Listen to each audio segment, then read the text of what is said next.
The bitter cold of the Dakota Territory winter gripped the land like death itself, merciless and unyielding. In the struggling settlement of Pine Creek, where hope came to wither and dreams froze alongside the creek that gave the town its name, 14-year-old Hannah Miller stood at her cabin window, watching snowflakes dance in the wind, each one a silent reminder of her impending fate.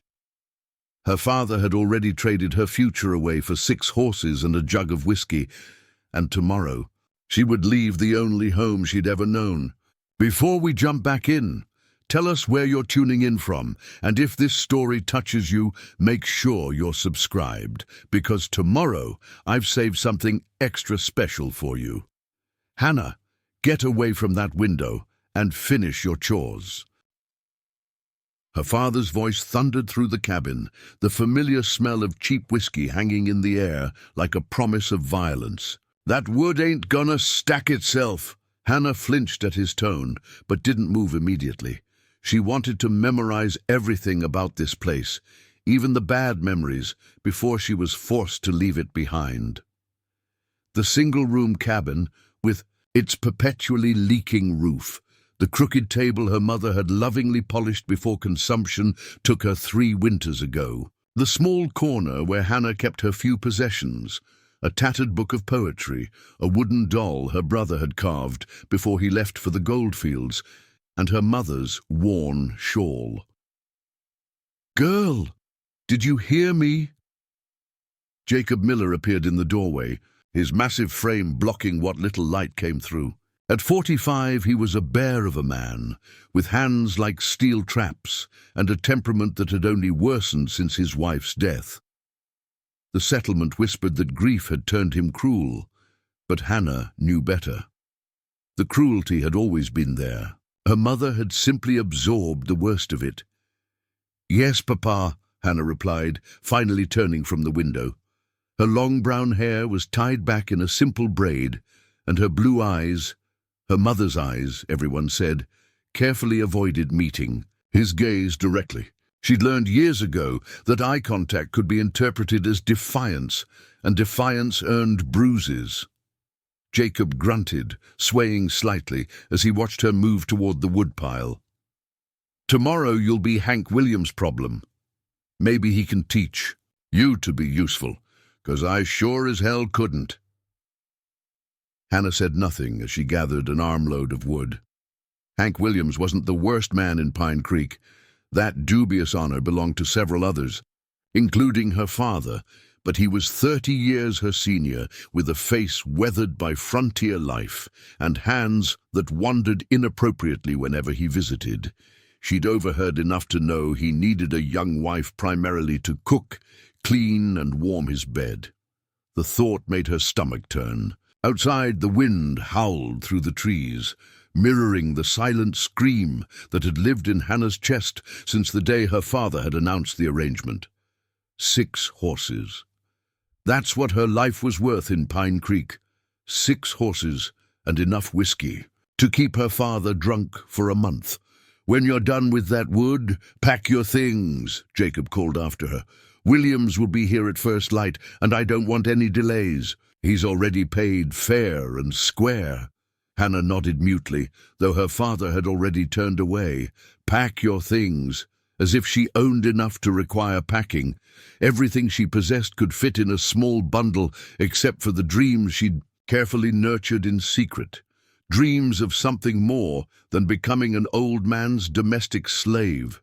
Dreams inspired by the books the schoolteacher had lent her before the school closed 2 winters ago.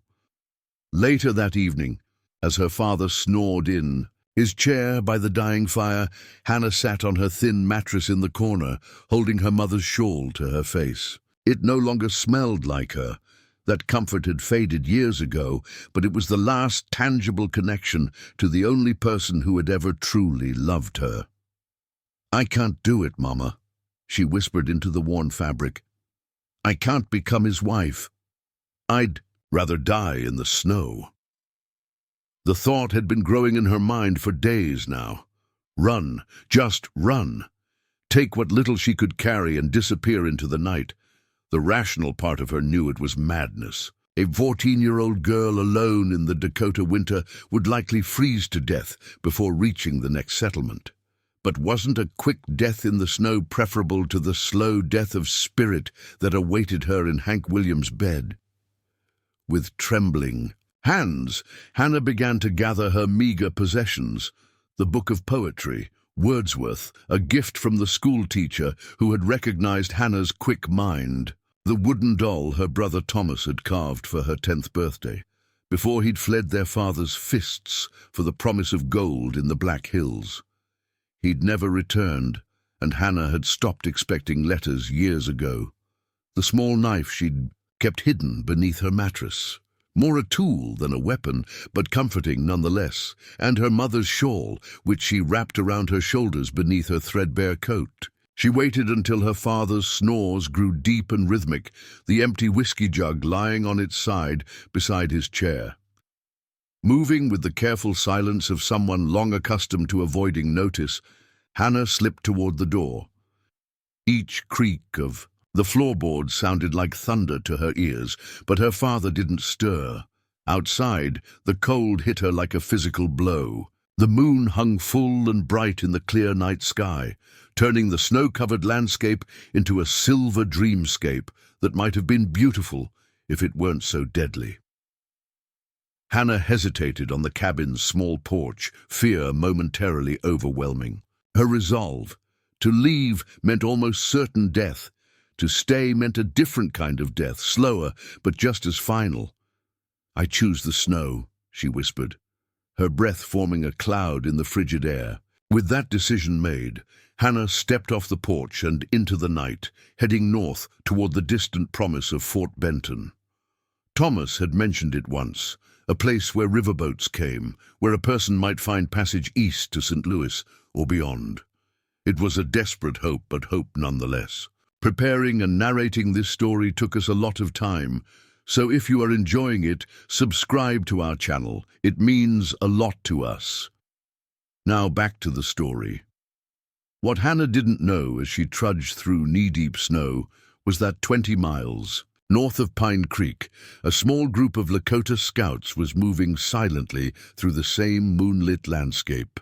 Among them was a young man named Mapia Luta, Red Cloud in the white man's tongue, though he bore no relation to the famous chief who had been sent by his band to assess the movements of white settlers in the area. At 22, Red Cloud was already known for his exceptional tracking skills and quiet wisdom. Unlike some of his more impulsive peers, he believed in observing before acting, in understanding the ways of the Wasiku, the white people, as a means of protecting his people. It was this careful approach that had earned him a place among the scouts despite his youth. "The settlement is quiet," he reported in Lakota to the leader of their small group, an older man named Wanbli Gleska, Spotted Eagle. "Few fires burning. Most sleep." Spotted Eagle nodded, his weathered face solemn in the moonlight. "We will circle wide around it. There is nothing to learn from drunken settlers in winter." Red Cloud agreed, though part of him was curious about these people who built square lodges and tried to bend the land to their will rather than living in harmony with it. His grandfather had taught him that understanding an enemy was as important as being able to fight them, and the Wasiku remained largely a mystery despite their increasing encroachment on Lakota lands. As the scouts prepared to continue their journey, Red Cloud paused, his keen eyes catching movement in the distance, a small figure struggling through the snow, heading north away from the settlement. "Someone leaves the Wasiku camp," he said quietly, pointing toward the distant figure. Spotted Eagle followed his gaze, eyes narrowing. A child, perhaps, or a small woman, alone in this cold, foolish, or desperate, Red Cloud replied, something in the solitary figure's determination striking a chord within him. No one chooses the killing cold without reason. The other scouts were already moving on, uninterested in the poor decisions of a single Wasiku. But Red Cloud hesitated, watching the figure stumble and nearly fall before continuing its laborious journey northward. "We should continue," Spotted Eagle called back to him. "It is not our concern if the Wasakyu cannot keep track of their own." Red Cloud knew his leader was right. Their mission was observation only: avoid contact, gather information, return to the winter camp.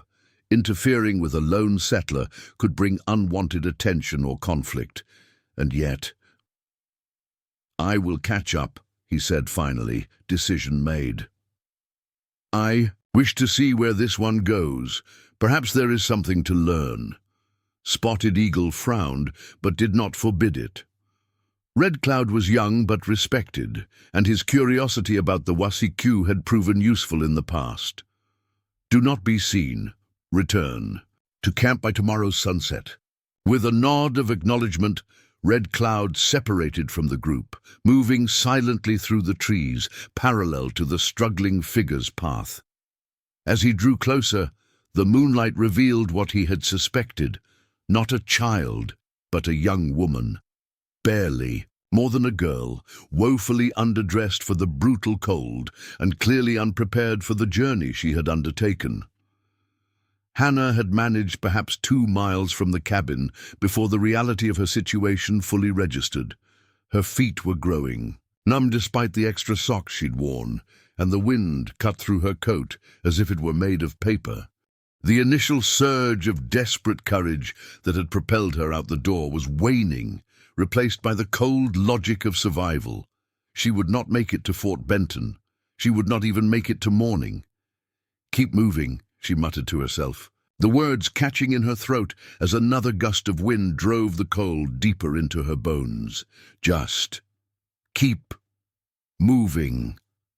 But each step became heavier than the last, and when she stumbled over a hidden root and fell face first into the snow, Hannah found herself lacking the strength to rise immediately. The snow felt almost warm against her cheek, a dangerous sign she knew from her mother's warnings about winter survival. To feel warm in the killing cold meant the cold was winning. "Get up!" she commanded herself, but her limbs refused to cooperate fully. She managed to push herself to her knees, then paused, suddenly overwhelmed by exhaustion. It was then that she sensed rather than saw a presence nearby. Fear shot through her, temporarily overwhelming the cold's lethargy. Wild animals. Her father had come to drag her back, or worse, Hank Williams eager to claim his purchase. Hannah turned her head slowly, expecting violence, and instead found herself staring into the most intense dark eyes she had ever seen. A young man stood a few paces away, dressed in furs and leather that blended with the winter landscape. His black hair was partially covered by a fur-lined hood, and his copper skin marked him clearly as one of the native people her father and the other settlers spoke of, with a mixture of fear and contempt. Hannah had seen Indians before, of course, usually at a distance, sometimes trading at the general store in Pine Creek before being hurried on their way by nervous shopkeepers. But she had never been alone with one, certainly never in the middle of the night, miles from any settlement. Fear and cold momentarily forgotten, Hannah stared at the young man, unsure whether to run, scream, or simply accept whatever fate awaited her. She had heard the stories told around Pine Creek, stories of savagery and kidnapping, of scalping, and worse. Yet something in the young man's steady gaze held no malice that she could detect. For his part, Red Cloud was equally surprised by the girl's reaction. He had expected screaming, or at least cowering, the usual response of Wasakyu women to the sight of a Lakota warrior. Instead, this girl-woman simply looked at him with eyes the color of the summer sky, tired but unafraid. Or perhaps, he thought, too exhausted for fear. "You die if you stay," he said in careful English, words accented but clear. "Night cold kills." Hannah blinked, surprised both by his words and the fact that he spoke English at all. "I know," she replied simply, her voice barely above a whisper, "but I can't go back." Red Cloud tilted his head slightly, studying her. Young, even by Wasiku standards. Thin face, chapped lips, inadequate clothing, running from something or someone. In his experience, people ran from either violence or hunger, the two constant threats of life on the frontier. Back there, he gestured toward Pine Creek, is bad? Hannah nodded, struggling back to her feet. Worse than dying in the snow. The simple conviction in her voice struck Red Cloud deeply. He understood choosing death over certain forms of life. His own people had stories of women who had chosen similar paths when faced with capture by enemies who would violate their bodies and spirits. "Where do you go?" he asked, keeping his distance, hands clearly visible to avoid frightening her. "Fort Benton," Hannah replied, swaying slightly as she stood. "My brother said there are boats there, boats that go east." Red Cloud couldn't help the small smile that touched his lips. Fort Benton is many days' walk, in summer, in winter. He shook his head. "Not possible for you alone." Hannah's shoulders slumped, though she had already known this truth. "Then I'll find a place to hide until spring," she said with more determination than hope. "A cave or an abandoned cabin. Anything." "You have food, warm furs, knowledge of hunting?" Red Cloud asked, already knowing the answer from her inadequate preparations. Hannah looked down, defeat written in every line of her body. "No." They stood in silence for a moment, the wind whispering through the pines around them. Red Cloud knew what his duty was. Continue his scouting mission, leave the Wasiku girl to her fate, return to his people with the information they needed. The struggle of one white girl was not his concern, especially given the history between their peoples. And yet, as he watched her sway on her feet, determination warring with exhaustion and cold, something stirred within him. His grandfather had taught him that true courage was measured not just in battle, but in the choices made when no one was watching. Watching this girl choose almost certain death over whatever awaited her back in the settlement spoke of a courage Red Cloud respected. "There is a place," he said finally, the words surprising him almost as much as they clearly surprised her. "Not far, trapper cabin, empty now, has wood for fire." Hannah's eyes widened. You're helping me?" Red Cloud shrugged, uncomfortable with her surprise. "Winter kills without caring, Wasiku or Lakota. Bad way to die." It wasn't the whole truth. He wasn't entirely sure why he was offering assistance instead of simply continuing on his way. Perhaps it was the echo of his grandfather's teachings about compassion. Perhaps it was simply the unexpected connection he felt to her quiet courage. Whatever the reason, he had spoken, and he would not take back his words. "Can you walk more?" he asked, glancing at the sky. "Cabin is there." He pointed to a rise in the distance, perhaps a mile away. Hannah followed his gesture, seeing nothing but darkness and trees, but she nodded. "I can walk." Her determination would have been admirable if it weren't so clearly at odds with her physical state. Red Cloud could see she was operating on will alone, her body already surrendering to the cold. Making a quick decision, he moved closer, noting how she tensed but didn't back away. "I help," he said simply, removing his outer fur robe and wrapping it around her shoulders before she could protest. The sudden warmth of the fur made Hannah gasp, the contrast to her previous state almost painful. "But you'll be cold," she objected, even as her fingers clutched the edges of the robe, drawing it closer. Red Cloud shook his head. "Have more clothes than you. Am used to winter." It wasn't entirely true. The loss of his outer layer was immediately noticeable, but he had grown up in these winters and knew how to endure them. This girl clearly did not. "Thank you," Hannah whispered, the words inadequate for the life-saving gesture, but all she had to offer. Red Cloud simply nodded and began walking, setting a pace he hoped she could maintain. "Stay close. Follow my steps."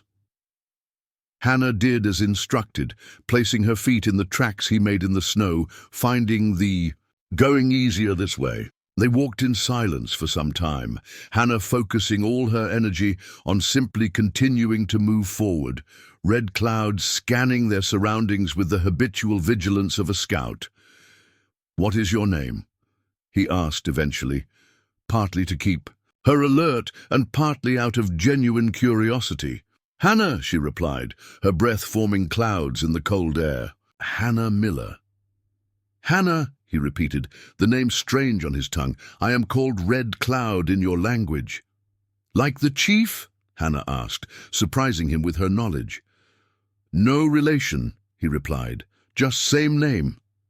They lapsed into silence again, but the brief exchange had accomplished what Red Cloud intended. Hannah seemed more alert, focusing on something besides the cold and her exhaustion. As they crested a small rise, a dark shape emerged from the trees ahead, a small cabin partially sheltered by a cluster of pines.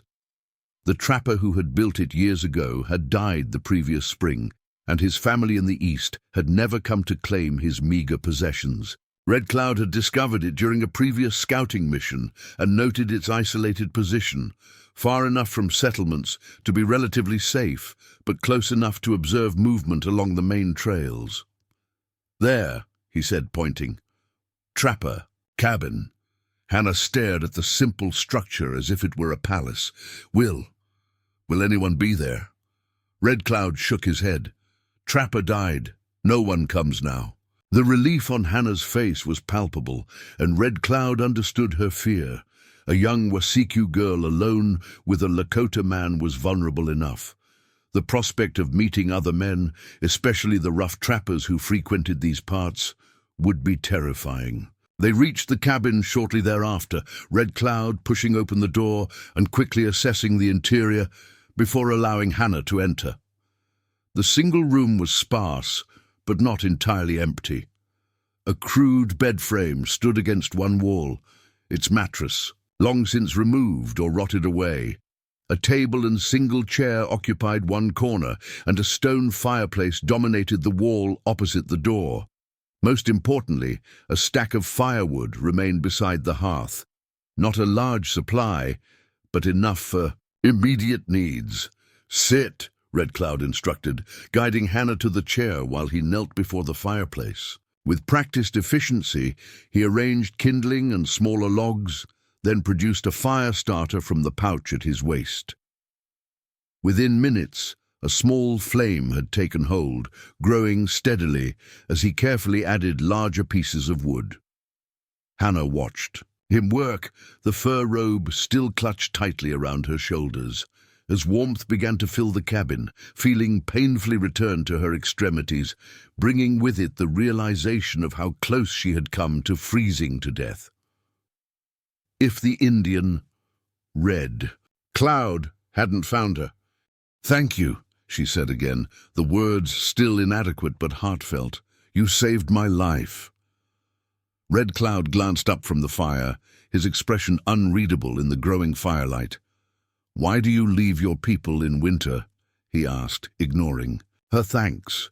"What is worse than dying in snow?" Hannah hesitated, unused to speaking openly about her circumstances. In Pine Creek, everyone knew everyone's business, but no one spoke directly about the bruises on her arms or her father's drunken rages. Some things were simply accepted as the natural order, particularly when they happened to a girl without a mother's protection. "My father sold me," she said finally, the words bitter on her tongue, "to a man named Hank Williams for 6 horses and some whiskey. I was supposed to become his wife tomorrow." Red Cloud's expression didn't change, but something flickered in his dark eyes. "This man, he is old." Hannah nodded. "Older than my father and not kind." "So you run?" "Yes." Red Cloud was silent for a moment, adding another log to the growing fire. "Among my people," he said eventually, "a man offers horses to a woman's family if he wishes to marry her, but she must agree, and her family must believe he will treat her well." It's not like that for us, Hannah replied softly. At least, not for me. I don't have any say, because you have no mother. Hannah looked up, surprised by his perception. Yes, how did you know? Red Cloud shrugged. Among Lakota, mothers protect daughters, choose good husbands, fathers listen to wives about such things. The simple description of how things should be made Hannah's throat tight with grief for what she had lost when her mother died. If she had lived, Hannah knew her gentle but firm mother would never have allowed this marriage, no matter how much they needed the horses or how drunk her father had become. My mother died 3 years ago, she confirmed. Consumption. Red Cloud nodded solemnly. The Wasiku brought many diseases that had ravaged his people as well. I am sorry. A good mother is a great gift. They sat in silence for a time, the fire crackling between them. Hannah's body gradually warmed, though the bone-deep exhaustion remained. Despite the strange circumstances and the company of someone who should, by all she had been taught, terrify her, Hannah felt safer than she had in years. What will you do now? Red Cloud asked eventually, his gaze steady on her face. It was the question Hannah had been avoiding since her impulsive flight. What could she do?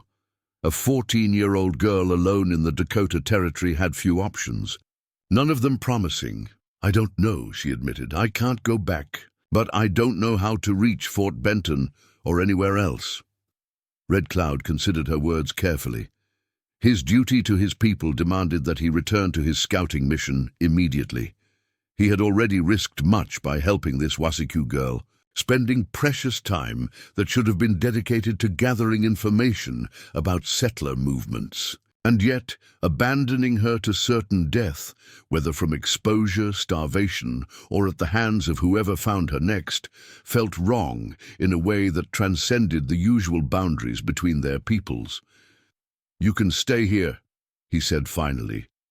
For now, cabin has walls, roof, fire keeps cold away. But what about food? And when the firewood runs out? Hannah asked, practical despite her exhaustion. Red Cloud reached into another pouch at his waist and withdrew a small package wrapped in deerskin. Pemmican, he explained, unwrapping it to reveal a dense, dark substance. Meat, fat, berries, give strength. We'll leave some for you. Hannah accepted the offering cautiously, taking a small bite of the unfamiliar food. The taste was strong and unusual, but not unpleasant, and she suddenly realized how hungry she was. I cannot stay, Red Cloud continued as she ate. Have duties to my people, but... He hesitated, weighing his next words carefully. I will return in 3 days. Bring more food, more wood. Hannah stared at him, overwhelmed by this unexpected kindness from a stranger. Not just a stranger, but someone from a people she had been taught to fear and distrust. Why are you helping me? She asked, the question that had been hovering, unspoken between them. Red Cloud was silent for a long moment, considering her question with the seriousness it deserved. Finally, he spoke, his words measured. My grandfather taught that all things are connected. The wind, trees, animals, people, all related, all part of same circle. When I found you in snow, I felt... He paused, searching for the right word in his limited English. Responsibility, like finding wounded bird in winter, cannot just leave it to die. Hannah might have been offended at being compared to a wounded bird, but the sincerity in his voice made the comparison seem like a kindness rather than an insult. He had seen her vulnerability and responded not with the predatory instinct of men like Hank Williams, but with a protectiveness that asked nothing in return. I don't know how to thank you, she said quietly. Red Cloud shook his head. No need for thanks. Just survive. He stood, moving to the cabin's single window to check the position of the moon. Must go soon. Others wait for me. The prospect of being left alone again sent a flicker of fear through Hannah, but she nodded, understanding that he had already done far more than she had any right to expect. "I'll be here when you return," she promised. If you really mean to come back." 3 days, Red Cloud confirmed, gathering his few belongings. "Stay inside. Keep fire small. Big smoke brings attention. If someone comes," he frowned, considering the dangers she might face, "hide or run to woods. There is hollow tree, 50 steps that way." He pointed west. "Can hide inside if needed." Hannah nodded, committing his instructions to memory. The fact that he was thinking of her safety even in his absence reinforced her growing trust in this strange young man who had appeared like a spirit in her darkest moment. Before leaving, Red Cloud added more wood to the fire and showed Hannah how to bank it to last longer. He left her half his pemmican, a small knife, and a deerskin blanket he found in a corner of the cabin. It wasn't much, but it might mean the difference between survival and death for the next 3 days. "Pilamaya," he said as he prepared to leave. "Thank you, in my language. Good word to know." "Pilamaya," Hannah repeated carefully, the unfamiliar word awkward on her tongue. "What for?" "For trusting," Red Cloud replied simply. Not all Wasiku would trust Lakota alone in woods. With those words, he slipped out the cabin door and into the night, leaving Hannah alone with the crackling fire and her tumultuous thoughts. As the door closed behind him, she wrapped the deerskin blanket around her shoulders atop his fur robe, suddenly overwhelmed by the day's events. She had run from one life directly into another, guided by a young man from a people she had been, taught to fear whatever came next. Whether Red Cloud returned as promised or she was discovered by others less kind, Hannah knew her life had irrevocably changed course this night. Like a river diverted by fallen trees, her destiny had found a new path, one that led away from Pine Creek and Hank Williams and into a future she could not yet imagine.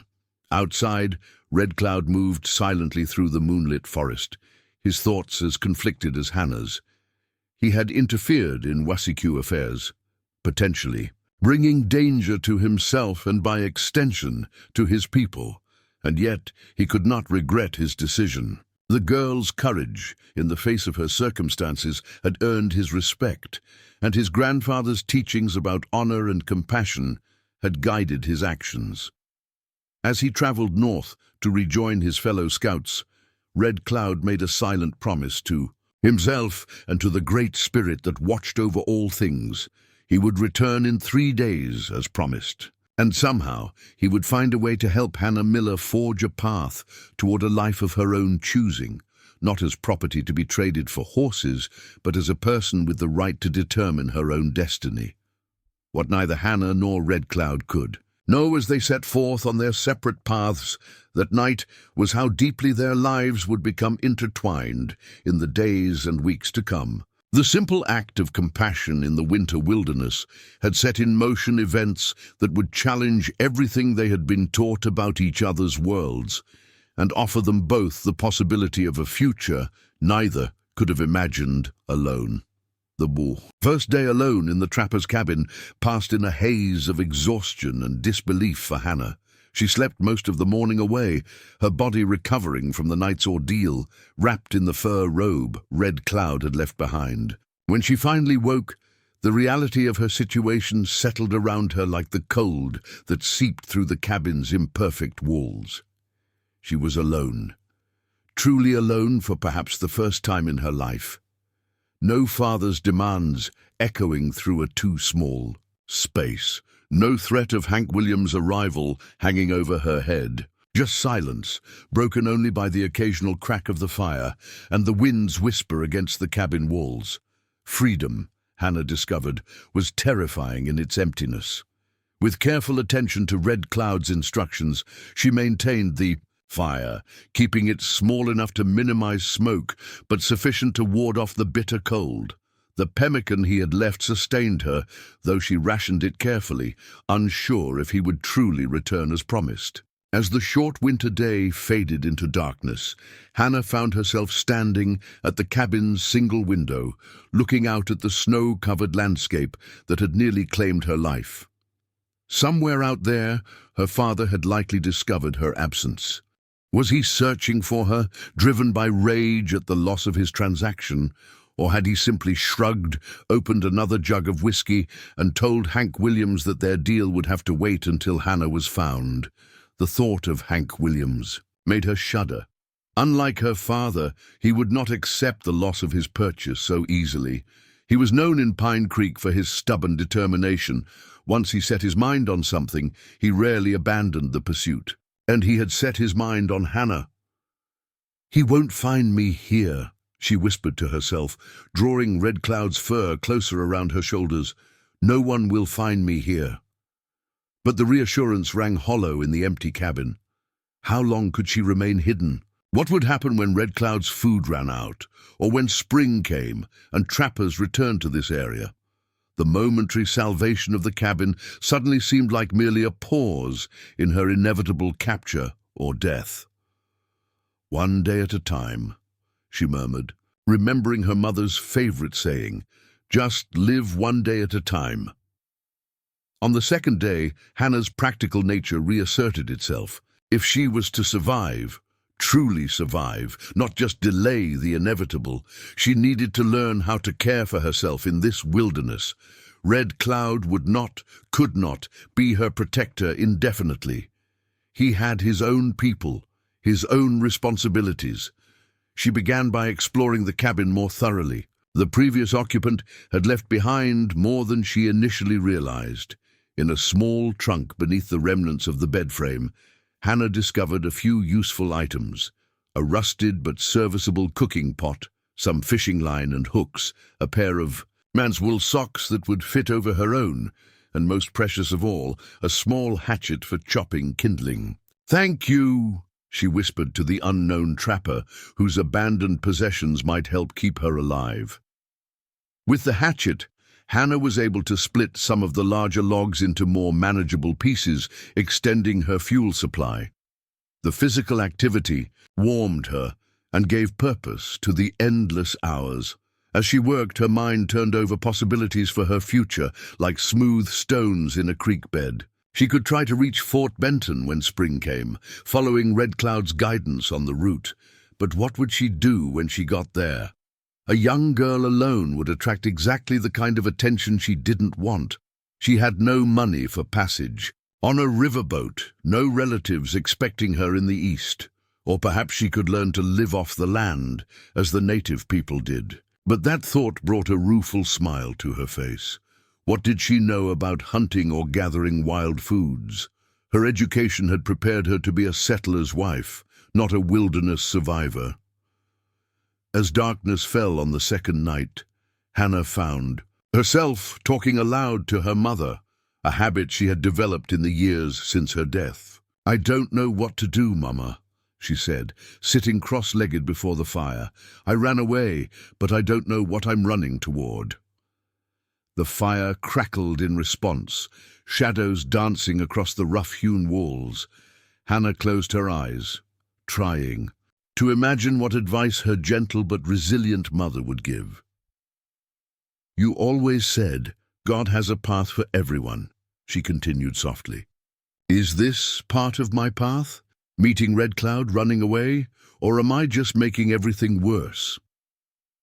No answer came, except the wind's moan around the cabin corners. But somehow, speaking the questions aloud made them less overwhelming. Hannah slept. That night, with one hand clutching her mother's worn shawl and the other holding the small knife Red Cloud had given her, caught between the past she'd fled and the uncertain salvation she'd found. On the morning of the third day, Hannah woke. With renewed determination, if Red Cloud returned as promised, she would ask him to teach her how to find food, how to navigate the wilderness, how to survive without depending on the settlement's rules and constraints. If he didn't return, well, she would face that. Reality when necessary. The day stretched before her, hours marked by the sun's slow arc behind cloud-scattered skies.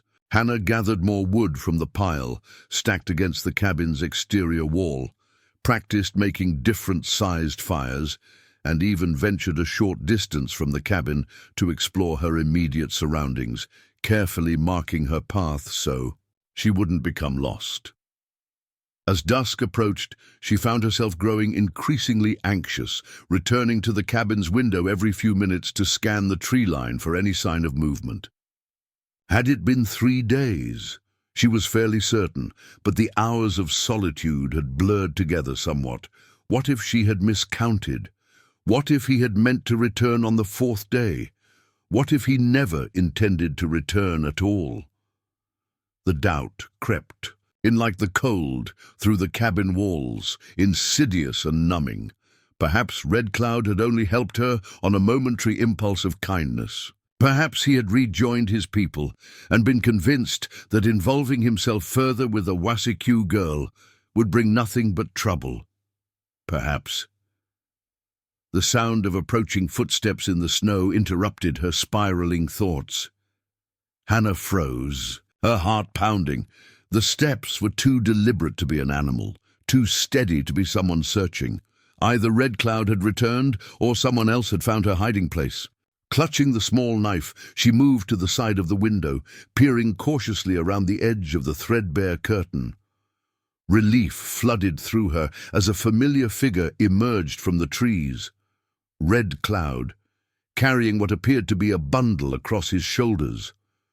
Hannah hurried to the door, then hesitated, suddenly self-conscious. In 3 days of solitude, she hadn't given much thought to her appearance. Her hair was tangled, her face smudged with ash from tending the fire. She ran her fingers through her braid quickly, a gesture that would have amused her mother, worrying about how she looked when meeting a young man who had already seen her at her most desperate. Before she could decide whether to open the door or wait for him to knock, Red Cloud had reached the cabin.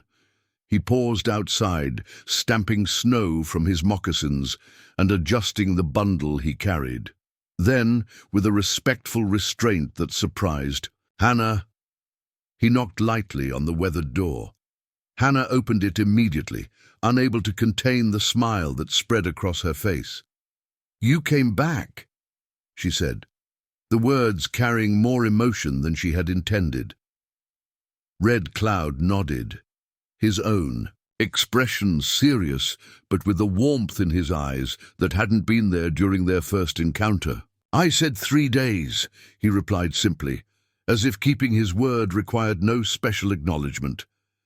He stepped inside as Hannah moved back, bringing with him the crisp scent of winter air and pine. The bundle he carried turned out to be several things: a deer hide wrapped around a portion of smoked venison, a pouch of what appeared to be dried berries, another of cornmeal, and most surprisingly, a well-worn woolen blanket that was clearly of white manufacture. "Food," he said, setting the items on the table, "will last longer than pemmican, and warmer blanket for night." Hannah stared at the offerings, overwhelmed by the thoughtfulness they represented. These weren't just survival necessities. They were comforts, carefully chosen and carried over what must have been a considerable distance. "Where did you get all this?" she asked, running her fingers over the woolen blanket, which, though patched in several places, was still far warmer than the deerskin she'd been using. Red Cloud's expression flickered briefly with something Hannah couldn't interpret. "Some from my people, some from—" He hesitated. "Places where Wasikyu no longer need them." Hannah understood the implication. Some items had likely come from abandoned cabins, or perhaps even graves. On the frontier, pragmatism often overrode what might be considered proper in more civilized settings. The dead had no use for warm blankets, the living desperately did. "Thank you," she said simply, choosing not to press for details. "I didn't know if you'd really come back." Red Cloud studied her face for a moment before responding. "I give my word," he said finally. "Word is sacred, like breath. cannot take, back once given. The sincerity in his voice made Hannah ashamed of her doubts. In her experience, men's promises were fluid things, easily made and just as easily broken when convenient. Her father had promised her mother on her deathbed that he would care for Hannah properly. Hank Williams had promised special treatment if she came to him willingly. Neither man had seen their words as binding beyond the moment of utterance. Red Cloud moved to the fire, adding a small log and adjusting the embers with practiced efficiency. "You have been well?" he asked, his back to her as he worked. "No trouble?" "No trouble," Hannah confirmed. "No one has come near the cabin. I've been careful with the fire, like you said." He nodded approvingly, straightening to his full height, which Hannah noticed wasn't particularly imposing by white standards. Red Cloud wasn't a large man, but he moved with a balanced confidence that made his size irrelevant. "Good. This place safe for now, but—" He turned to face her, his expression serious. "Cannot stay forever. Soon snow melts. Trappers return. Hunters come." Hannah nodded. The reality she had been contemplating herself now, spoken aloud. "I know. I've been thinking about what to do next." "And?" Red Cloud prompted, settling onto the floor near the fire with the casual comfort of someone accustomed to sitting on the ground rather than chairs. Hannah took the room's only chair, gathering her thoughts. "I need to learn how to survive," she said finally. "Not just in a cabin with firewood already cut, but really survive. Find food, stay safe, travel if I need to." A flicker of approval crossed Red Cloud's face. Good thoughts. Wise for young Wassikyu girl. "Will you teach me?" Hannah asked directly, meeting his gaze. "I know you have your own people, your own duties. But if you could show me even a little, how to hunt small game, how to find my way without getting lost, I would be grateful." Red Cloud was silent for a long moment, and Hannah feared she had asked too much. Why would he take the time to teach survival skills to a white girl he barely knew? What could she possibly offer in return? "I will teach what I can," he said, finally, his decision apparently made. "Not everything. Some things take lifetime to learn, but enough to help you survive until spring. Maybe reach Fort Benton then." Relief and gratitude washed over Hannah. "Thank you. I'm a quick learner, I promise. The school teacher always said I picked things up faster than anyone else." "School learning different from forest learning," Red Cloud cautioned. "Books don't teach how to find water under ice or which plants will kill you." "I know," Hannah acknowledged, "but I'm willing to work hard.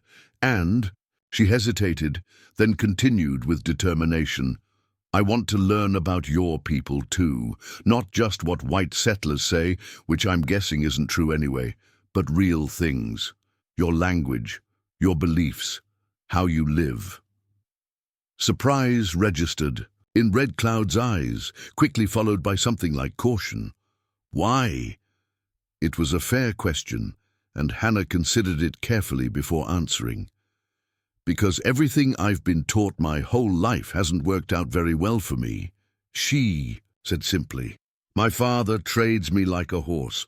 The church tells me to honor him no matter what he does. The settlement watches him hurt me for years and does nothing. Maybe there's a better way to live than what I've been shown." Her honesty seemed to reach Red Cloud in a way her earlier gratitude had not. Something in his posture relaxed slightly, and when he spoke his voice had lost some of its formal caution.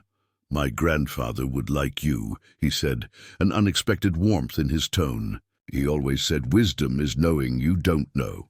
Hannah smiled, relieved that her request hadn't offended him.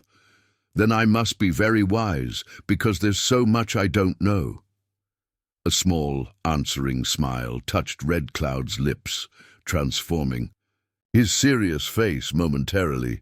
Good place to start. They spent the remainder of the evening discussing practical matters. Red Cloud explained that he could not stay at the cabin. His absence would be noticed, and questions would be asked that could endanger them both. But he could return every few days, bringing supplies and teaching her what she needed to know. "What about your duties as a scout?" Hannah asked, concerned that she was taking him away from important responsibilities. "Winter, quieter time," Red Cloud explained. "Less scouting needed when snow tells all stories of who passes. I volunteer for this area, say I watch trail to Pine Creek. Not lie, just not hold truth." His willingness to blur the truth for her sake touched Hannah deeply. He was risking not just his time, but potentially his standing among his people to help her. "I don't want to cause trouble for you," she said quietly. Red Cloud shrugged. "Trouble finds all people," Hannah Miller. "Cannot live avoiding trouble. Better to face it for right reasons than wrong ones." As night deepened outside the cabin, Red Cloud explained his plan. He would come every third day, as he had this time, bringing what supplies he could gather, without raising suspicion. Each visit, he would teach her something new: how to set snares for rabbits, how to find direction without a compass, how to move through the forest without leaving obvious trails. "Tomorrow we begin," he said. "First lesson is fire, making without matches, keeping alive in wind and snow." "You're staying until tomorrow?" Hannah asked, surprised and pleased by the prospect of not being alone again so soon. Red Cloud nodded. "Too dark now to travel safely. We'll sleep here, leave at first light." He gestured to the opposite side of the cabin from where Hannah had made her bed. "I stay there, you safe." The clarification wasn't necessary. Hannah had never felt threatened by Red Cloud, not even when she'd first encountered him in the forest. But she appreciated his sensitivity to what must seem to him like the strange Wasiku concern about unmarried men and women sharing shelter. "I know I'm safe with you," she said simply. "You could have hurt me that first night if you wanted. I was half frozen and completely helpless. Instead, you saved my life." Red Cloud accepted her trust with a solemn nod, then changed the subject, asking what she had discovered about the cabin during his absence. As Hannah detailed her findings, the trunk with the trapper's abandoned possessions, the sturdy construction of the roof that didn't leak despite the snow's weight, she realized how much she had missed conversation these past days. Words flowed from her like water from a spring thaw, carrying thoughts and observations she hadn't even realized she'd formed during her solitude. Red Cloud listened attentively, asking occasional questions that showed genuine interest in her experiences. It was a novel sensation for Hannah, who had grown accustomed to being ignored or interrupted by her father and other men in Pine Creek. The simple courtesy of being heard felt like an unexpected gift. Later, as they prepared for sleep on opposite sides of the cabin, Hannah found herself thinking of the strange turns her life had taken. A week ago, she had been resigned to becoming Hank Williams' unwilling bride, her future as constrained and predictable as the path from her father's cabin to the well. Now she was hidden in a trapper's abandoned shelter, about to learn wilderness survival from a young Lakota man who treated her with more respect than any white man she had ever known, except perhaps the schoolteacher. "Red Cloud?" she asked, softly into the darkness, unsure if he was still awake. "Yes?" His voice came back immediately, suggesting he too had been lying awake with his thoughts. "Do you think people can change who they're supposed to be? I mean..."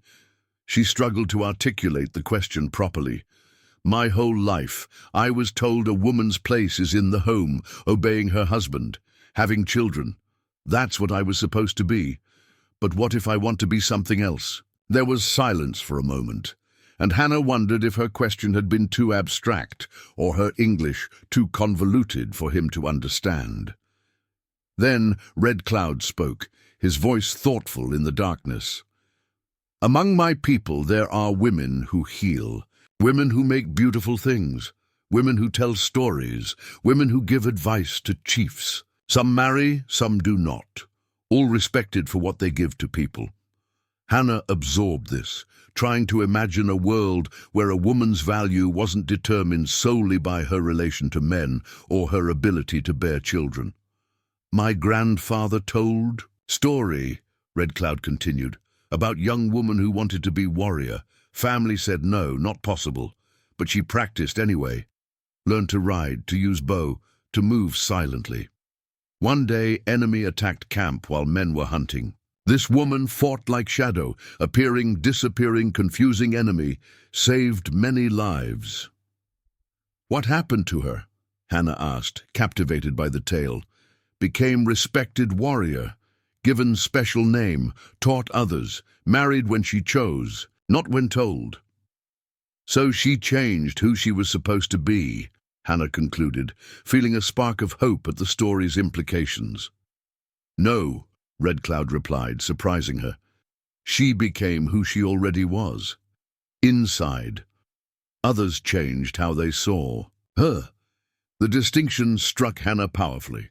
Perhaps the question wasn't about changing who she was supposed to be, but about becoming who she truly was, despite what others expected. "I think I understand," she said softly. "Good," Red Cloud replied. "Now sleep. Tomorrow, much to learn." As Hannah drifted towards sleep, warmer and safer than she had been in years, she found herself wondering who she might become if freed from the expectations that had constrained her life in Pine Creek. Not Hannah Miller, Jacob's troublesome daughter. Not Mrs. Hank Williams, an old man's unwilling bride, but someone new, someone of her own making. For the first time since fleeing into the winter night, Hannah felt something beyond mere relief at escape. She felt possibility, as vast and unexplored as the territories beyond the settlement, and that possibility, however fragile, was worth protecting at all costs. The next morning dawned clear and cold, sunlight glinting off the snow with diamond brilliance. Hannah woke to find Red Cloud already up, moving quietly around the cabin as he prepared a small breakfast of cornmeal mush, sweetened with dried berries. "Good morning," she said, sitting up and quickly braiding her sleep-tangled hair. "Good morning," he replied, the English greeting sounding careful on his tongue. "Water hot. Food ready soon." After a simple but satisfying breakfast, Red Cloud kept his promise to begin her education in wilderness survival. They started with fire, not just maintaining one already burning, but creating one from nothing but wood, dried grasses, and a technique involving a spindle and fireboard that required both patience and precision. "Hands will hurt," Red Cloud warned as Hannah struggled with the spindle, trying to create enough friction to generate a spark. "Takes practice. Many tries." Hannah's palms were soon raw, and her arms ached from the unfamiliar motion, but she persisted, driven by the knowledge that this skill could mean the difference between life and death. When she finally produced a tiny ember that caught the tinder bundle, the sense of accomplishment was unlike anything she had ever experienced. "I did it!" she exclaimed, carefully nurturing the tiny flame as Red Cloud had shown her. "Yes," he agreed, his normally stoic expression lightening with approval. "Good work. Strong hands for Wasiku girl." They moved on to other essential skills throughout the morning. Red Cloud showed her how to identify animal tracks in the snow, how to tell which way was north using the sun and natural markers, and how to construct a simple snare using some of the fishing lines she had found in the trapper's trunk. "Set here," he instructed, showing her a small game trail near the cabin where rabbit tracks were visible. "Check each morning, maybe catch food." As promised, Red Cloud prepared to leave shortly after midday, needing to return to his people. Before his absence became too noticeable, before departing, he carefully went over everything they had discussed, making Hannah repeat the key points to ensure she had understood. "Remember, small fire better than big one," he emphasized. "Heat, same, less smoke. And I check the snare every morning, but I shouldn't follow any large animal tracks I see," Hannah recited. "They might belong to a predator or lead me too far from the cabin." Red Cloud nodded, satisfied with her attention to his teachings. 3 days, he said, shouldering his light pack. "I return with more food, more lessons, practice fire-making, important skill." Hannah walked with him to the edge of the small clearing around the cabin, reluctant to see him leave, despite the confidence she had gained from the morning's lessons. His presence made the wilderness seem less threatening, the future less uncertain. "Be careful," she said as he prepared to depart. "And thank you for everything." Red Cloud turned to face her, his expression solemn. "You also be careful. Remember, Hollow Tree, if someone comes." He paused, then added, "You are brave, Hannah Miller, braver than many warriors I know. Remember that when afraid." With those words, he turned and moved into the forest, quickly disappearing among the trees with a silence that still amazed Hannah. She stood, watching the spot where he had vanished for several minutes, his words echoing in her mind. Brave. No one had ever called her that before. Stubborn, yes. Difficult, certainly, but brave. The word settled around her shoulders like a mantle, both comforting and challenging. If Red Cloud, a young man who had likely faced dangers she could scarcely imagine, thought she was brave, perhaps it was true. As Hannah turned back toward the cabin, a sudden movement at the edge of her vision made her freeze. She turned slowly, her heart pounding, expecting to see a deer or perhaps a wolf drawn by the scent of food. Instead, she found herself staring into the weather-beaten face of a white man she'd never seen before, his rifle pointed directly at her chest. "Well now," he said, his voice rough from tobacco and hard living. "What have we here? A little lost bird, far from her nest." Hannah's mind raced, calculating the distance to the cabin door, wondering if she could reach the knife Red Cloud had given her, hidden in her pocket. But the man's rifle made any such attempts futile. She was caught, as surely as any rabbit, in a snare. "Who was your Indian friend?" the stranger asked, his eyes narrowing as he glanced toward the path Red Cloud had taken. Seemed mighty friendly for a savage. Hannah remained silent, fear and defiance warring within her. This man had seen Red Cloud, had seen them together.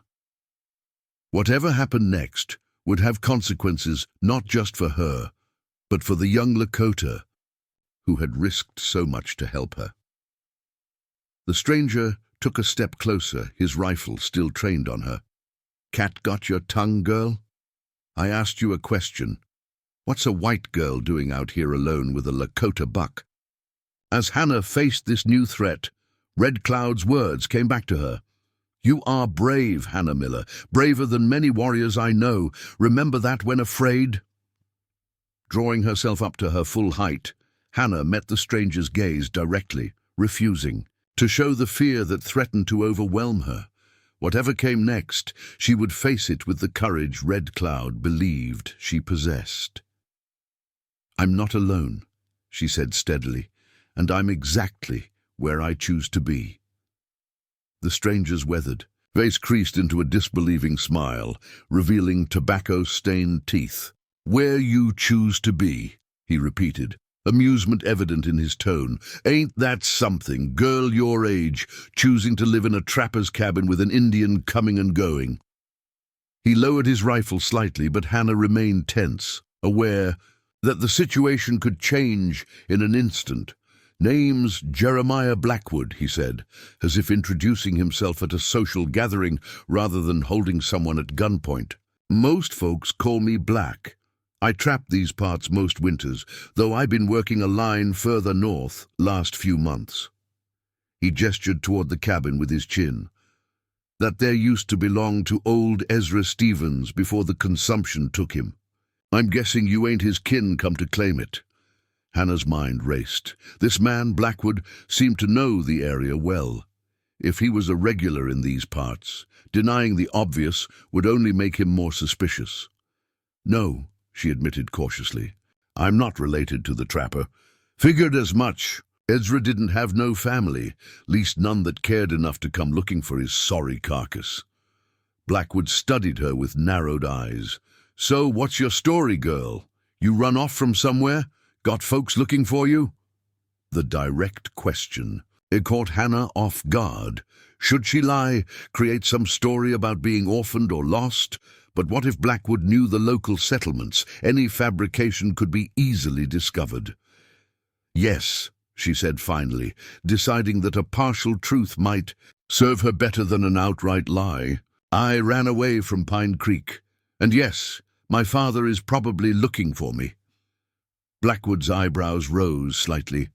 Pine Creek's a fair piece from here, especially in winter for a young thing like you. He glanced again in the direction Red Cloud had disappeared. That Indian, he taking care of you, or taking advantage? The implication made Hannah's cheeks burn with indignation. He saved my life, she said firmly. I was freezing to death when he found me. He brought me here, gave me food and firewood. He's taught me how to survive. Taught you, has he? Blackwood's expression turned calculating. Interesting. Most. Lakota wouldn't piss on a white settler if they was on fire, pardon my French. What makes you so special? Hannah had no answer that would satisfy the trapper. She barely understood Red Cloud's motivations herself. Instead, she tried to redirect the conversation. Please, Mr. Blackwood, I can't go back to Pine Creek. My father sold me to an old man named Hank Williams for horses. I was supposed to marry him, but sold you? Blackwood interrupted, genuine surprise crossing his face. For horses? Who's your pa? Jacob Miller, Hannah replied, watching the trapper's face for any sign of recognition. Blackwood spat into the snow, his expression darkening. Know him. Mean drunk with a heavy hand. Came across his path once or twice in town. Man like that's got no business having a daughter.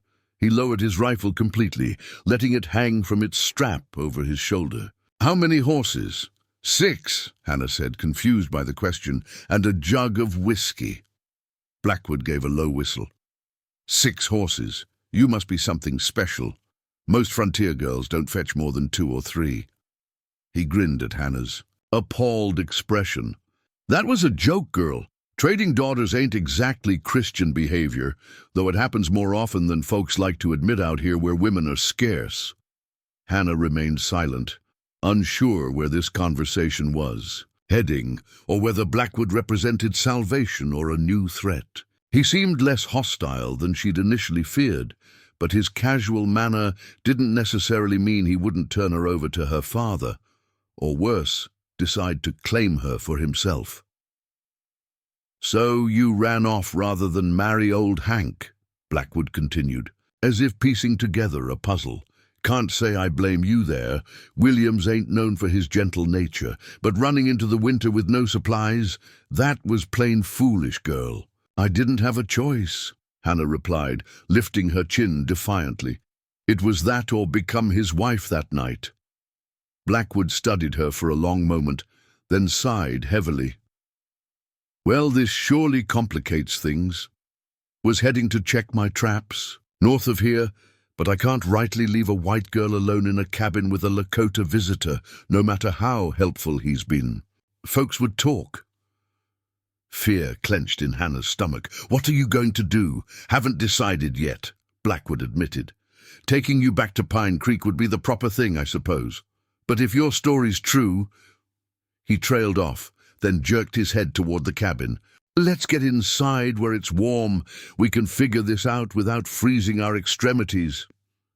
Hannah hesitated, calculating her options. Making a run for it would be pointless. Blackwood would easily overtake her in the deep snow, and she had nowhere to go anyway. Fighting was equally futile against a grown man with a rifle. That left compliance, at least, until she could determine his true intentions. Inside the cabin, Blackwood moved with the ease of someone familiar with the space, adding wood to the fire and setting his rifle aside, though within easy reach. Hannah remained near the door, ready to bolt despite the futility of escape. Sit, "Down, girl," Blackwood said, gesturing to the chair. "I ain't going to hurt you, just trying to figure out what's the right thing here." Hannah perched on the edge of the chair, watching warily as the trapper settled himself on the floor near the fire, much as Red Cloud had done the previous evening. "So," he said, pulling out a pipe and tobacco pouch from his coat, "tell me the whole story, and don't leave nothing out." Hannah hesitated, then realized that honesty might be her best protection. She told Blackwood everything: her father's increasing cruelty after her mother's death, the arrangement with Hank Williams, her desperate flight into the winter night, and Red Cloud's unexpected rescue. She omitted only the specific days of Red Cloud's visits, unwilling to endanger her friend more than necessary. Blackwood listened in silence, occasionally puffing on his pipe, his weathered face giving away little of his thoughts. When Hannah finished, he sat smoking thoughtfully for several minutes before speaking. "Quite a tale," he said finally, "and I'm inclined to believe it, given what I know of Jacob Miller. Man's meaner than a hungry bear with a toothache." He tapped his pipe against his boot heel, knocking out the ash. "Still leaves the question of what to do with you." "I can stay here," Hannah suggested quickly. "I'm learning to survive. I've already started setting snares and—" "A white girl living alone in the wilderness?" Blackwood interrupted, shaking his head. "That ain't a solution, even if you could manage it, which I doubt. First serious storm or illness would be the end of you." "Then what do you suggest?" Hannah asked, frustration creeping into her voice. "I won't go back to Pine Creek. I won't marry Hank Williams." Blackwood scratched his beard thoughtfully. "Got a sister in Fort Benton," he said after a moment. "Widow woman with no children, runs a small boarding house for respectable ladies. Might be she could use some help. Cooking, cleaning, that sort of thing." Hannah's heart leapt at the mention of Fort Benton, the very destination she had been hoping to reach. "You'd take me there?" "Might," Blackwood allowed, his expression guarded. "Spring thaw's still a ways off, but when it comes, I'll be heading that direction anyway. Question is what to do with you until then." "I could stay here," Hannah repeated, or— An idea struck her, risky but potentially workable. "I could come with you, help with your traps, learn more about surviving out here." Blackwood snorted. "Girl, you'd be more hindrance than help. Besides, a man traveling alone with a young woman ain't proper, even out here." "Please, Mr. Blackwood," Hannah pressed, desperate not to lose this unexpected chance at reaching Fort Benton. "I'm a hard worker. I can cook, mend clothes. I'm learning quickly about living in the wilderness. I won't be a burden." The trapper studied her with narrowed eyes, clearly weighing his options. "What about your Indian friend? He just going to let you wander off with some white trapper?" Hannah hadn't considered that aspect. What would Red Cloud think if he returned in 3 days to find her gone? Would he believe she had abandoned their arrangement, or worse, that something had happened to her? "We could leave a message," she suggested. "Something to let him know I'm safe." "And have him tracking us?" Blackwood shook his head. "No, thank you. I got no quarrel with the Lakota, but I don't need a young warrior following me through the territory either." They fell into silence, the impasse stretching between them. Finally, Blackwood sighed heavily and stood. "Here's what we'll do," he said, his tone suggesting the matter was settled. "I got a cabin about half a day's journey north of here. More supplies there, better shelter. You'll come with me for now. Once we reach my cabin, we'll figure out if my sister's place is the right answer. If it is, you can stay with me until spring thaw. Then I'll take you to Fort Benton. If not, well, we'll cross that bridge when we come to it." Hannah considered the offer. It wasn't perfect. She would be trading one man's protection for another's, with no guarantee of Blackwood's true character. But the promise of Fort Benton, of reaching a town where she might find legitimate work and safety, was too tempting to dismiss. "What about Red Cloud?" she asked, unwilling to simply disappear on someone who had shown her such kindness. Blackwood frowned, clearly irritated by her continued concern for the Lakota scout. Fine, we'll leave a sign, not a message he could follow, but something to let him know you ain't dead or kidnapped. That satisfy you? It would have to do. Hannah nodded slowly. When would we leave? Now, Blackwood said decisively.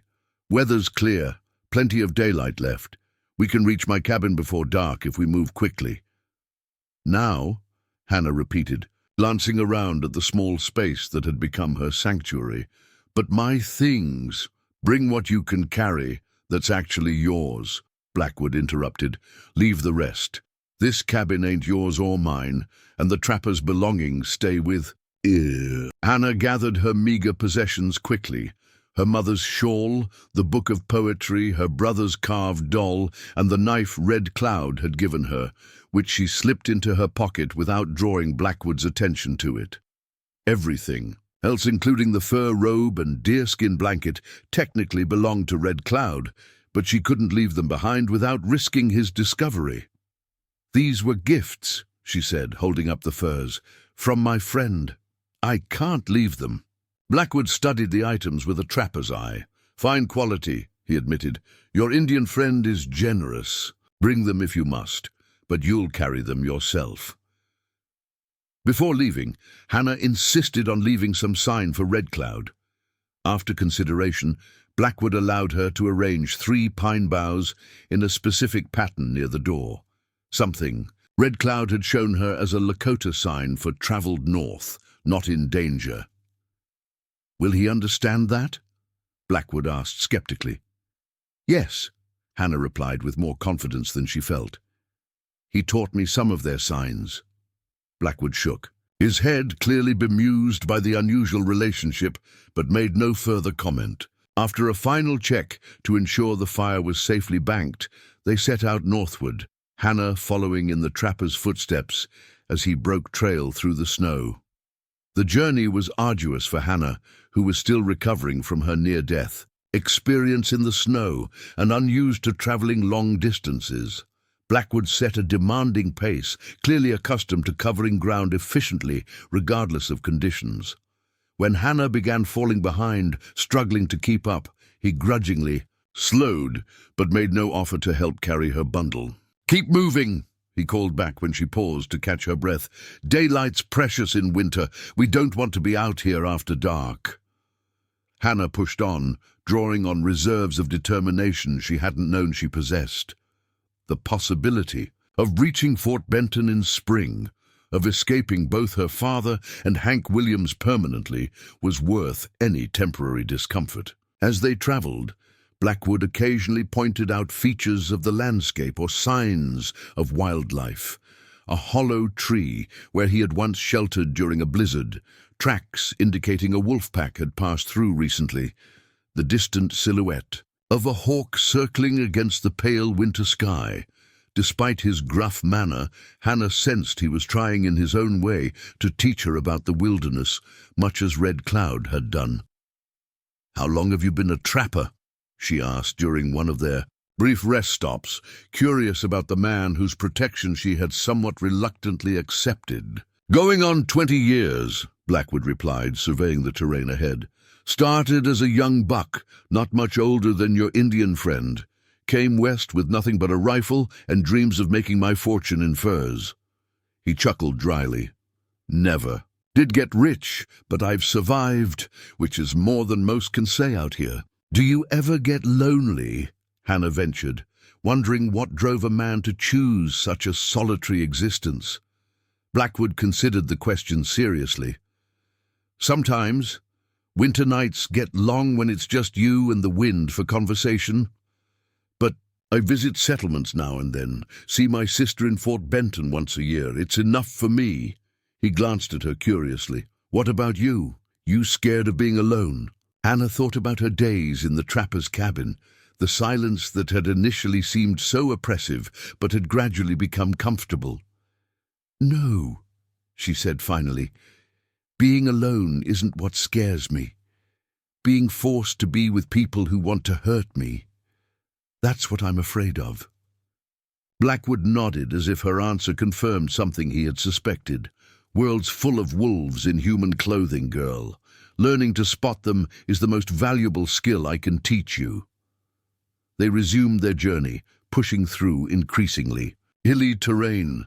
By mid-afternoon, Hannah's legs were trembling with exhaustion, and even Blackwood showed signs of fatigue, his breath coming in visible puffs in the cold air. "Not far now," he encouraged as they crested a rise overlooking a small sheltered valley. "See that smoke? That's my place." Hannah followed his pointing finger and saw a thin line of smoke rising from among a cluster of pine trees. The sight gave her renewed energy, and she quickened her pace despite her exhaustion. Blackwood's cabin proved to be considerably more substantial than the one they had left behind. Built of sturdy logs and banked with earth against the winter winds, it featured a stone chimney, a small attached lean-to for firewood and tools, and even glass in its two small windows. A luxury on the frontier that spoke of Blackwood's relative, prosperity as a trapper. Inside, the cabin was surprisingly well-ordered and clean for a bachelor's dwelling. A proper bed with a straw mattress occupied one corner, a table and 2 chairs another. The fireplace contained a banked fire that Blackwood quickly revived, and shelves along one wall held an assortment of provisions, tools, and a few books, another unexpected luxury that raised Hannah's estimation of her reluctant host. "Make yourself comfortable," Blackwood said, gesturing to the chair near the fire. "I'll fix us something to eat. You look about ready to drop." Hannah sank gratefully into the offered chair, her legs nearly giving way beneath her. The warmth of the fire washed over her, making her realize how cold she had become during their journey. She watched through half-closed eyes as Blackwood moved around the cabin with practiced efficiency, putting a pot of what appeared to be stew on the hook over the fire and slicing bread from a loaf wrapped in cloth. "Not fancy," he said, handing her a wooden bowl of steaming stew and a chunk of bread, "but it'll put strength back in your bones." The food was simple but delicious. Venison stew with wild onions and some dried vegetables Hannah couldn't identify. The bread dense and hearty. She ate hungrily, only now realizing how inadequate her meals at the other cabin had been, despite Red Cloud's best efforts to provide for her. As they ate, Blackwood outlined what he called the rules of the house, expectations that would govern their coexistence until spring. "First," he began, his tone matter-of-fact, "I ain't your father or your husband, so I won't be ordering you around like either. But this is my cabin, so what I say goes when it comes to safety and supplies." Hannah nodded, appreciating his directness. "Second, we each do our share. I hunt, trap, and chop wood. You cook, clean, and mend. Fair division of labor." Again, Hannah nodded. The arrangement seemed reasonable, and the tasks he assigned her were ones she was already accustomed to performing. "Third, and most important," Blackwood continued, his expression turning serious, "no lying to each other. Out. Your lies can get people killed. I need to be able to trust what you tell me, and you need to be able to trust me. Understood?" "Yes," Hannah agreed, sensing this was the rule Blackwood considered most vital. "No lies." "Good." He seemed satisfied with her response. "Now, about sleeping arrangements. You can have the bed. I'll make a pallet near the fire. And before you get any notions about impropriety," he added, correctly interpreting her hesitant expression, "I'm old enough to be your grandfather, girl. I got no interest in you beyond making sure you don't freeze to death or get carried off by wolves before I can deliver you to my sister." His blunt assurance, however crudely expressed, relieved Hannah's primary concern about their arrangement. Blackwood might be gruff and demanding, but he didn't seem to harbor the same predatory interest that had made Hank Williams so repulsive to her. After the meal, exhaustion caught up with Hannah completely. Despite her best efforts to stay awake and learn more about her new situation, her eyes kept closing, her head nodding forward. "Go to bed," Blackwood said, not unkindly. "You're dead on your feet. We can talk more tomorrow." Hannah didn't argue. The prospect of sleeping on a real mattress, however rustic, was too tempting to resist. She curled up on Blackwood's bed, still wrapped in Red Cloud's fur robe for extra warmth, and fell into an immediate, dreamless sleep. She woke disoriented in the grey light of dawn, momentarily confused by her unfamiliar surroundings. The events of the previous day came rushing back. Meeting Blackwood, leaving the trapper's cabin, the grueling journey north. She sat up, finding the cabin empty except for herself, though the fire had been built up recently, suggesting Blackwood hadn't been gone long. Hannah rose and straightened her rumpled clothing, running fingers through her tangled hair in a futile attempt to make herself presentable. A basin of water stood on the table, presumably left for her use, and she gratefully washed her face and hands, the cold water fully waking her. The door opened as she was finishing, admitting Blackwood along with a gust of frigid air. He carried an armload of firewood, which he deposited beside the hearth before turning to regard her. "Sleep well?" he asked, though the question seemed more formality than genuine inquiry. "Yes, thank you," Hannah replied. "I'm sorry I was so tired last night. The walk was harder than I expected." Blackwood waved away her apology. "Been traveling these woods for 20 years, and I still get worn out breaking trail through fresh snow. No shame in it." He moved to the shelves, selecting various items as he spoke.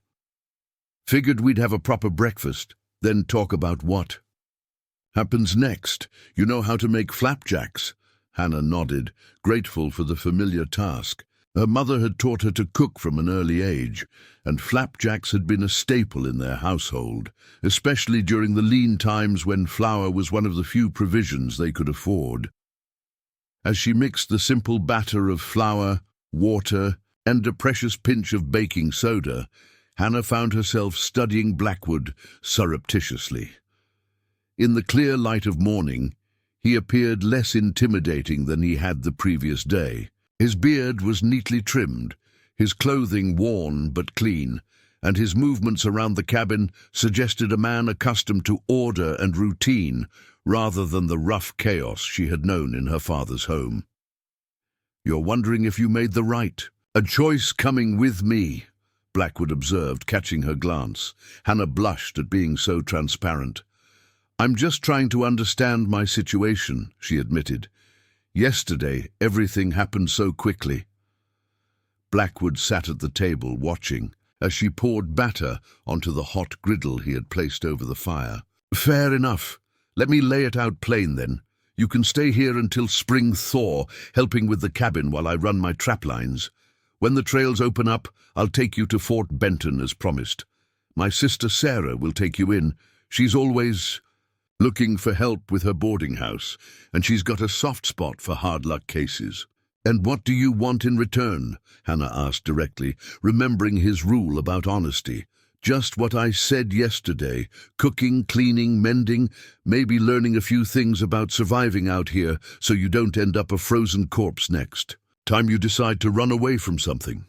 He accepted the plate of flapjacks she handed him with a nod of thanks. "I ain't looking for anything else, if that's what you're worried about."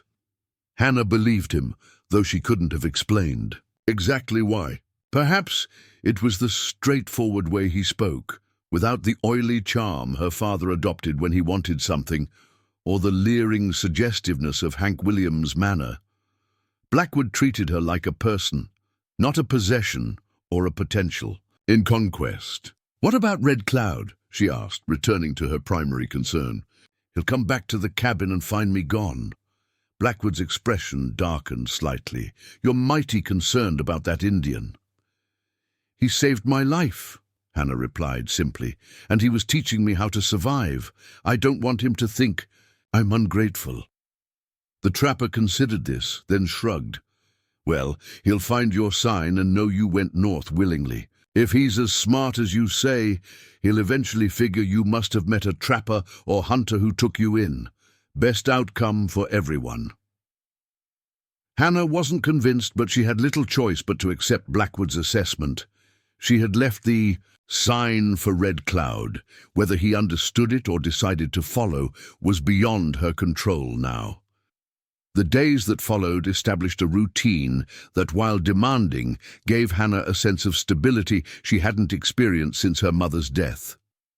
Blackwood rose before dawn each day to check his nearby traplines, returning by mid-morning with whatever small game he had caught. Hannah maintained the cabin, prepared meals, and worked on the mending Blackwood provided, mostly tears in his heavy winter clothing that required sturdy stitching. True to his word, Blackwood also taught her survival skills similar to those Red Cloud had begun to show her, though his approach was different, more direct and practical, less connected to the natural rhythms and relationships Red Cloud had emphasized. Hannah learned to identify edible plants preserved under the snow, to read weather signs in cloud formations, to estimate time without a timepiece by the sun's position. "You're a quick study," Blackwood commented one evening as they sat by the fire, Hannah practicing knots he had shown her earlier that day. "Most young folks take twice as long to pick these things up." "I've always learned quickly," Hannah replied, pleased by the rare compliment. "The school teacher in Pine Creek used to let me read his books because I finished my lessons before the other students." "You got schooling then?" Blackwood asked, seeming genuinely interested. "More than just reading and figures?" Hannah nodded, working on a particularly complex knot. "Some, Mr. Peterson, the teacher, he came from Boston, had all sorts of books. History, science, poetry. He let me borrow them when my father wasn't looking." Her fingers faltered on the knot as she remembered. "Father said education was wasted on girls, said all I needed to know was how to keep house and raise babies." Blackwood snorted derisively. "Your father's a fool, among his other failings. Knowledge never hurt anybody, man or woman. My sister in Fort Benton, she reads more books in a month than most men do in a lifetime. Runs her business sharp as any man could." The description of his sister heartened Hannah. The prospect of living with a woman who valued education and independence was far more appealing than anything she had left behind in Pine Creek. As January gave way to February, the brutal cold began to ease slightly, though winter still held the land firmly in its grip. Blackwood expanded his traplines farther from the cabin, sometimes being gone for an entire day, leaving Hannah alone, with strict instructions about maintaining the fire and securing the door in his absence. It was during one of these longer absences, nearly 3 weeks after her arrival at Blackwood's cabin, that Hannah's fragile new existence was shattered by an unexpected arrival. She was kneading dough for bread, humming softly to herself, when a sharp knock at the door made her freeze. Blackwood never knocked. It was his cabin, after all, and they had seen no other humans since her arrival. Who could possibly be outside? Remembering Blackwood's warnings about strangers, Hannah grabbed the small knife Red Cloud had given her, concealing it in the folds of her skirt as she approached the door cautiously. "Who's there?" she called, trying to keep her voice steady. No answer came, but the knock was repeated, more insistently this time. Hannah's heart raced. She considered ignoring it, pretending the cabin was empty, but curiosity and a strange sense of anticipation overrode her caution. Keeping the knife ready, she unbolted the door and opened it a crack, peering out at the visitor.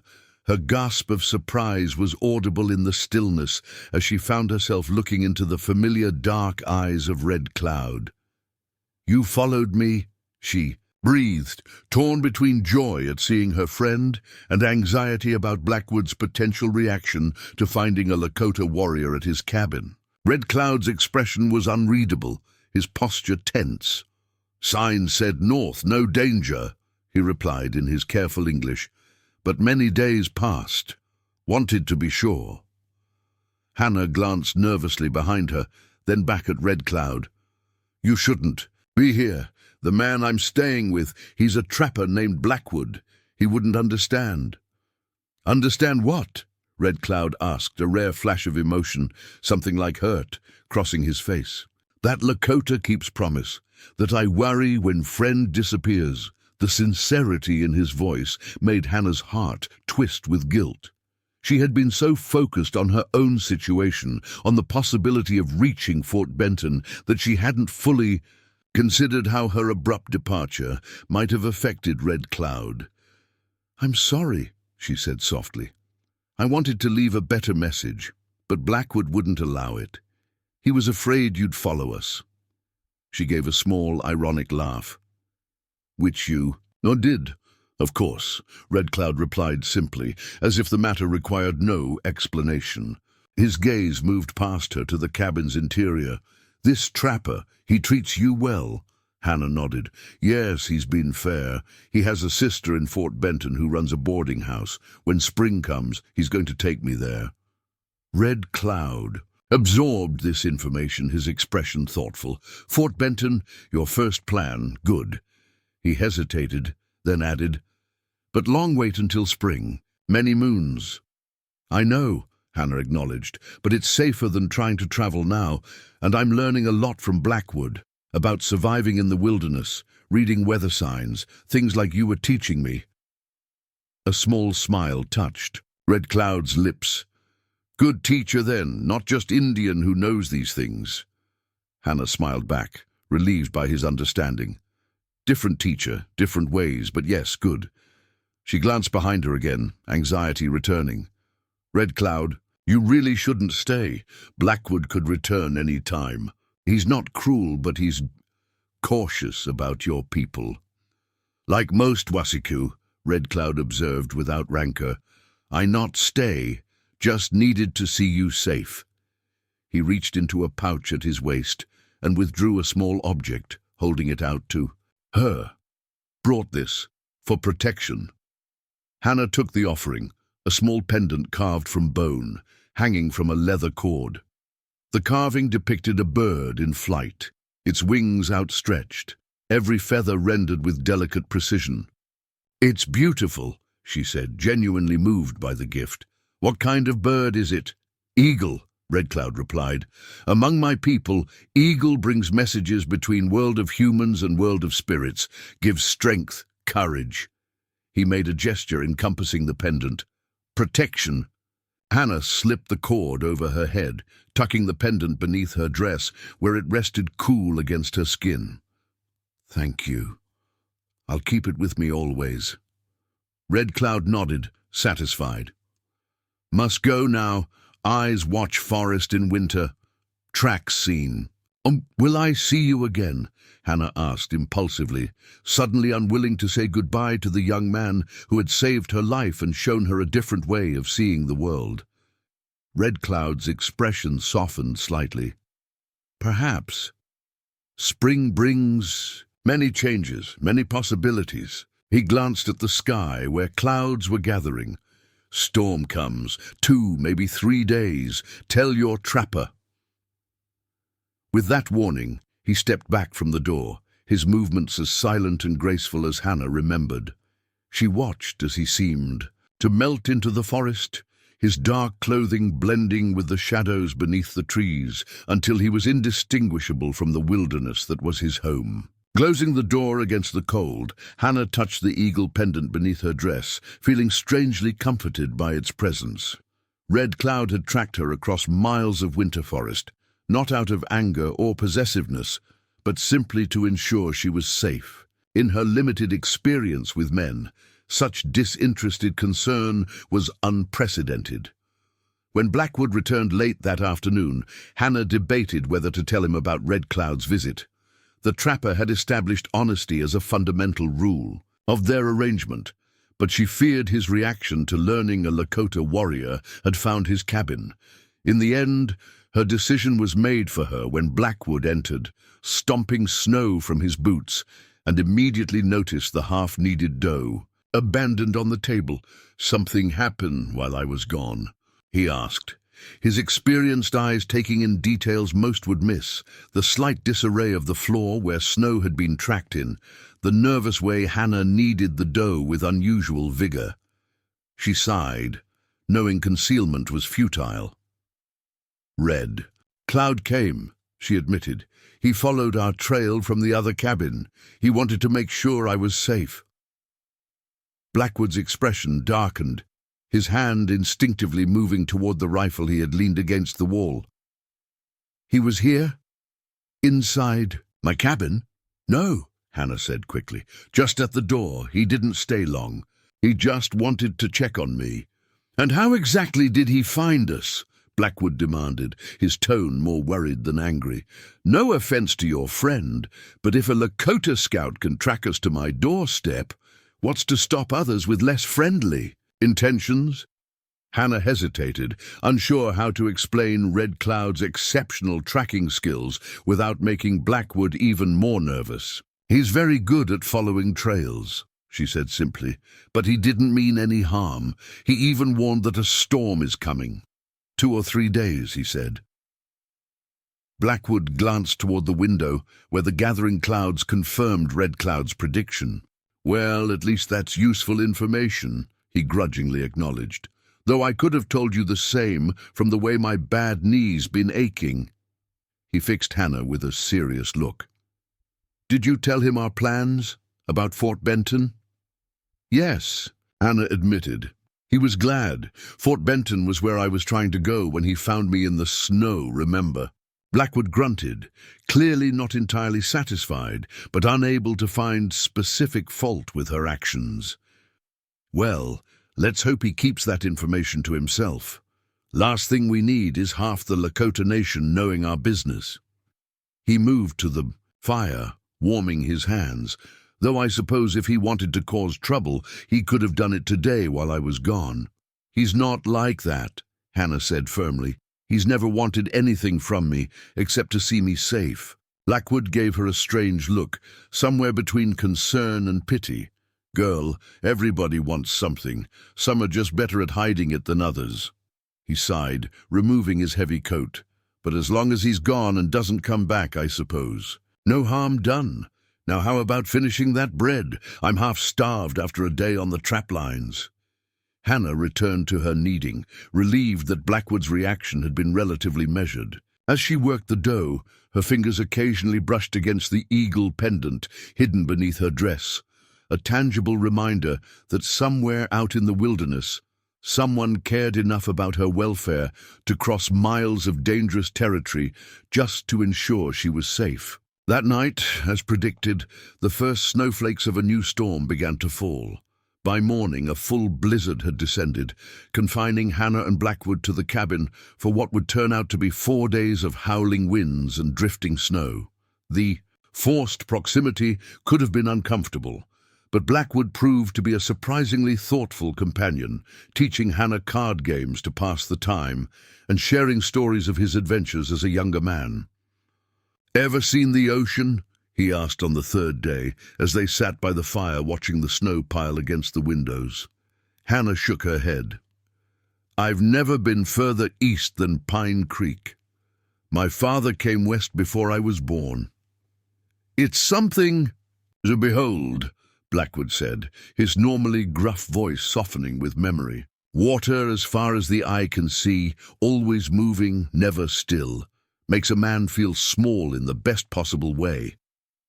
He dealt another hand of cards. "Maybe someday you'll see it." "Maybe," Hannah agreed, though such a journey seemed as fantastical as the fairy tales her mother had once told her. "Did you grow up near the ocean?" Blackwood nodded. "Massachusetts. Father was a fisherman, taught me to respect the water, to read its moods." He arranged his cards thoughtfully.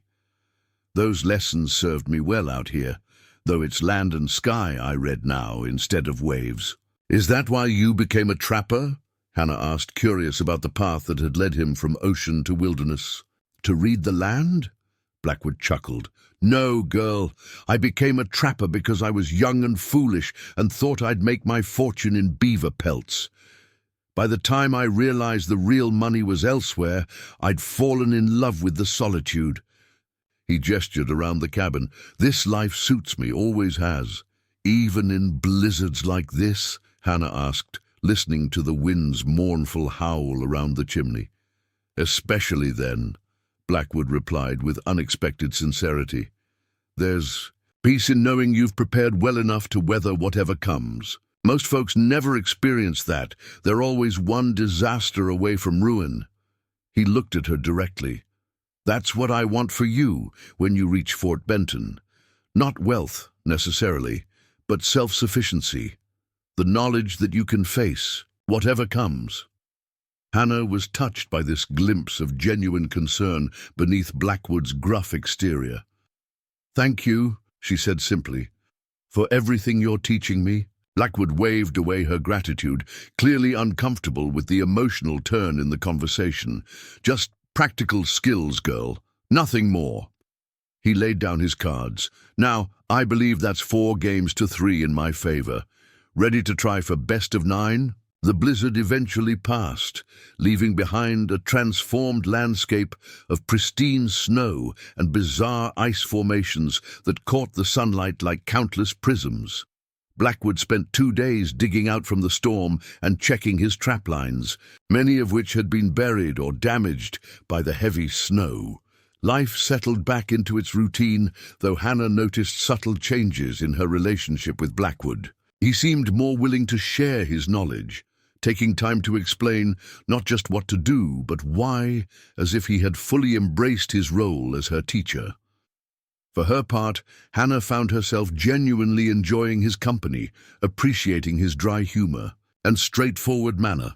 February gave way to March, bringing slightly longer days and occasional thaws that hinted at the coming spring.